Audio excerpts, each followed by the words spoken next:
please don't allow children to watch this video alone.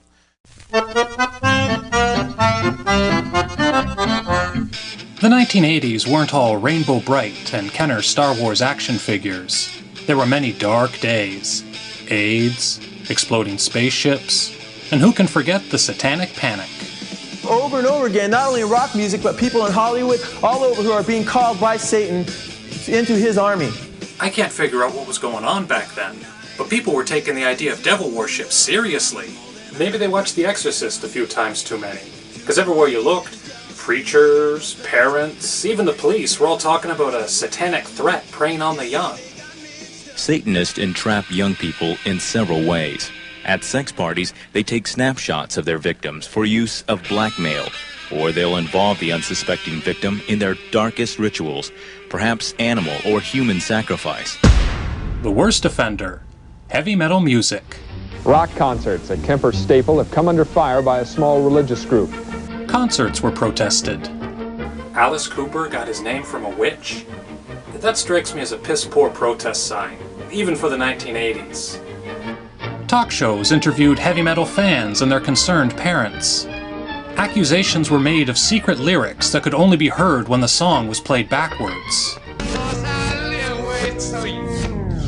Naturally, all this hysteria made its way into horror movies, with my favorite example being Trick or Treat. Released in 1986, Trick or Treat is about a young metalhead named Eddie. Like most high school movie protagonists, he's unpopular and picked on. How unfortunate for Eddie that this girl happened to be lugging her clunky Polaroid camera to gym class. Since he's still a minor, I suppose today she'd use her phone and be arrested for sexting child porn. Eddie worships a heavy metal star named Sammy Kerr. It's nice when kids have role models, but I gotta say, Eddie's fascination with Kerr seems a tad unhealthy. Because Kerr grew up in the same town as Eddie, and even went to the same high school, Metalhead thinks there's some deep connection between the two of them.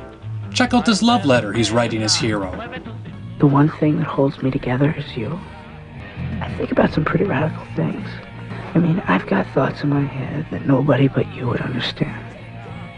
Jeez, he sounds like a cross between Travis Bickles and the Columbine Killers. Doesn't it get tough maintaining this level of creepiness? Yeah, I mean, why can't you act normal? I don't know what you're talking about. If you weren't so creepy, you would know what I'm talking about.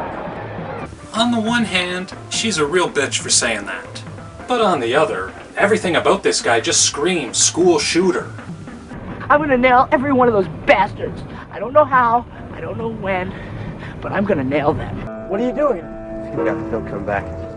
After Kerr dies in a hotel fire, Eddie falls into a deep depression. Like, even worse than the time Kurt Cobain committed suicide. In his mopey state, Eddie visits the local DJ, played by a terrible-looking Gene Simmons. I got something for you.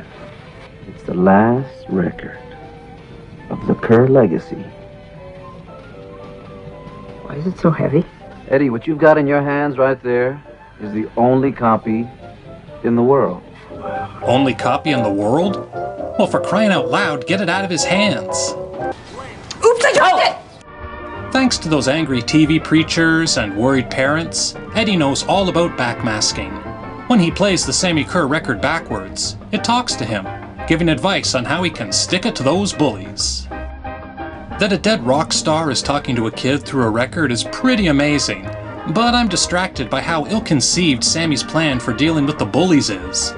Despite this elaborate setup and carefully orchestrated props, really all that happens is Eddie gets the bullies to chase him, he tricks them into thinking he went into the teacher's lounge, and the bullies get themselves detention. Okay, great, but then they're back the next day, and now they really want to kick his ass.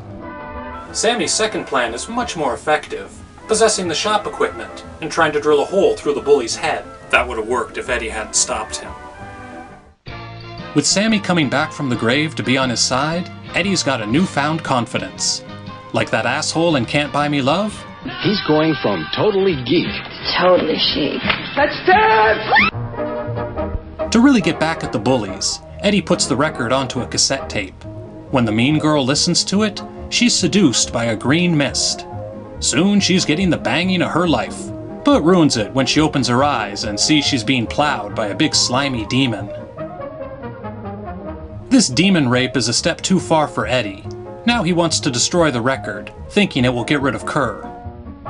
But Sammy has other ideas. By harnessing electricity or some shit, he's able to appear in the real world and do pretty cool things, like drag Large Marge out of the TV set.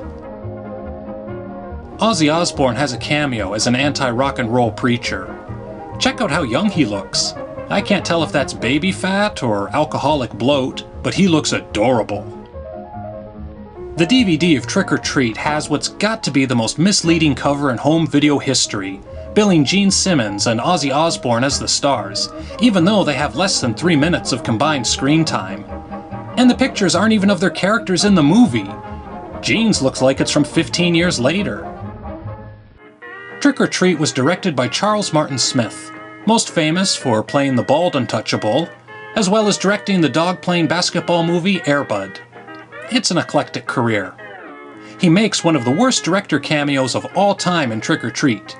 When the news is playing on the TV, you can clearly see the reflection of the movie camera, as well as Charles Martin Smith standing alongside. The director was really there for shooting B-roll of the TV? Isn't that the kind of shit the second unit is supposed to pick up? At the end of the movie, Sammy Kerr appears at the high school. You see, parents and anti-rock and roll activists had his concert cancelled last year, and now that he's back from the dead, he wants nothing more than to play for his fans. The music is going great until he starts blasting all the kids. This is the worst concert since the Stones played Altamont. Eddie prevails in the end by trapping Kerr in a cop car and driving off a bridge, but it's a hollow victory.